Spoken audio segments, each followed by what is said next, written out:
Hello साथियों, कैसे हैं आप लोग। आशा करता हूं कि आप लोग ठीक होंगे। आज जिस टॉपिक पे बात करूंगा वो है सावित्री के शिक्षा गुरु ज्योतिबा फुले। यानी सावित्री बाई फुले को किस तरह उन्होंने पढ़ाने के लिए क्या क्या उन्होंने प्रयास किए, किस तरह उनके मन में ख्याल आया, क्या चीज़ हुई, इन सारी चीज़ों के बारे में इस टॉपिक में यानी इस एपिसोड में मैं बताऊँगा। कल जो एपिसोड था वो था कुशल गृहिणी के रूप में। आप लोगों ने बहुत अच्छे से, आप लोग लगातार जो है इस चीज़ को देखें और जानें, तभी आपको सारी चीज़ों के बारे में मालूमात और अच्छे से जानकारी हो सकेगी। तो जो टॉपिक है सावित्री के शिक्षा गुरु, तो सावित्री के शिक्षा गुरु जो है ज्योतिबा फुले सन 1843 में सगुणाबाई के प्रयास से नॉर्मल मिशन स्कूल में पढ़ने के लिए जाने लगे। तो जो सगुणाबाई थी उनके प्रयास से, सगुणाबाई कौन थी? सगुणाबाई उनकी मौसेरी बहन थी।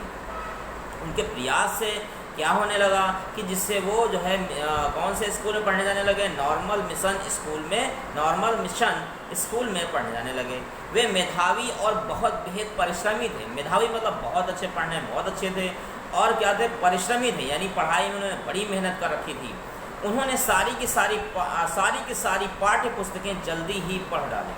देखिए यहाँ पे बड़ी पॉइंटेबल बात है कि नहीं, उन्होंने सारी की सारी किताबें जो थी बहुत जल्दी से पढ़ डाली साथ में। सगुणाबाई का अंग्रेज़ी बोलने में अच्छा अभ्यास था। यानी सगुणाबाई जो थी वो अंग्रेज़ी तो अच्छी बोल लेती थी, लेकिन वो ठीक से पुस्तकें नहीं पढ़ पाती थी।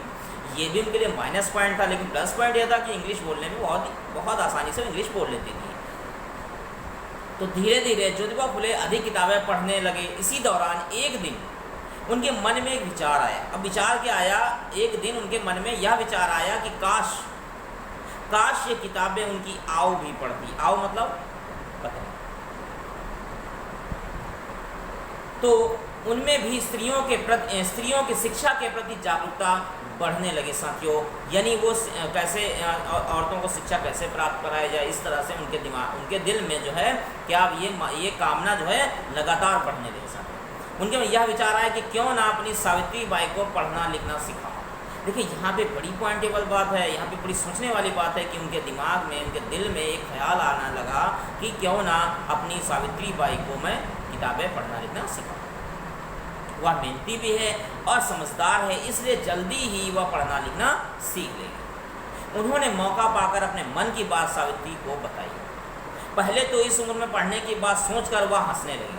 मतलब अब थोड़ा सा जब वक्त गुजर जाता है तो कोई भी होगा, जब ज़्यादा उम्र हो जाती है तो पढ़ने लिखने के बारे में अगर हम उनसे बात करेंगे तो जैसे गांव में होता है, जो बुज़ुर्ग हो चुके हैं उनसे आप कहेंगे कि आप किताबें पढ़िए जिससे आपको बहुत सारी मालूमात होगी, तो क्या होगा? उनको हंसी सी आ जाएगी, वो हंसने लगे इंसान।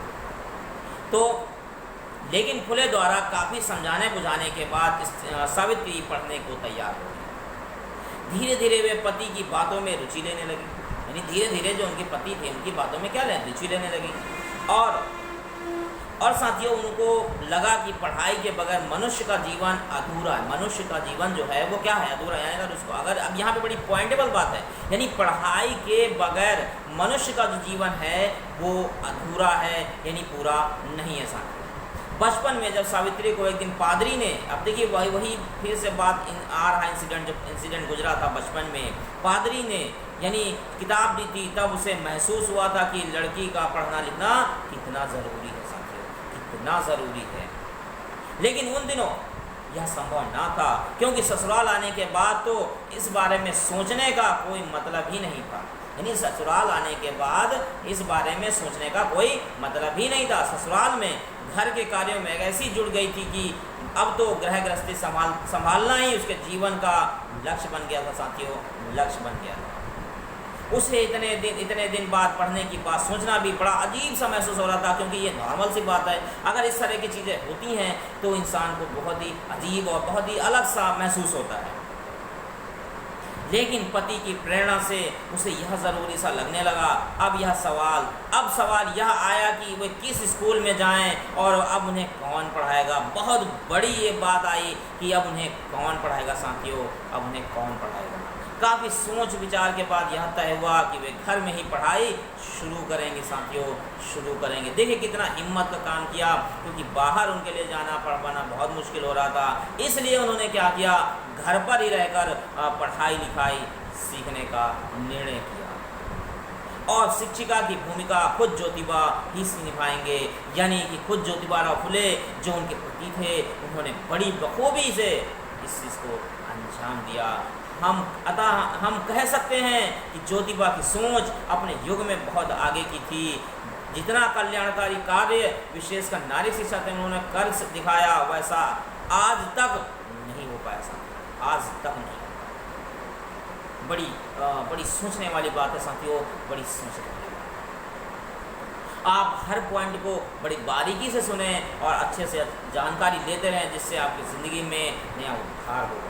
इस देश का अछूत शुद्ध समाज आज भी दूर दराज के गाँव में, गांव देहात में फुले दंपति जैसे मुक्तिदाता की राह देख रहे हैं साथियों, आज भी राह देख रहे हैं। तो साथियों, मैंने जो ये एपिसोड बताया, इस एपिसोड में मैंने बताया सावित्री के शिक्षा गुरु ज्योतिबाराव फुले किस तरह से उन्होंने पढ़ाने के लिए अपनी पत्नी को कितनी मेहनत करी।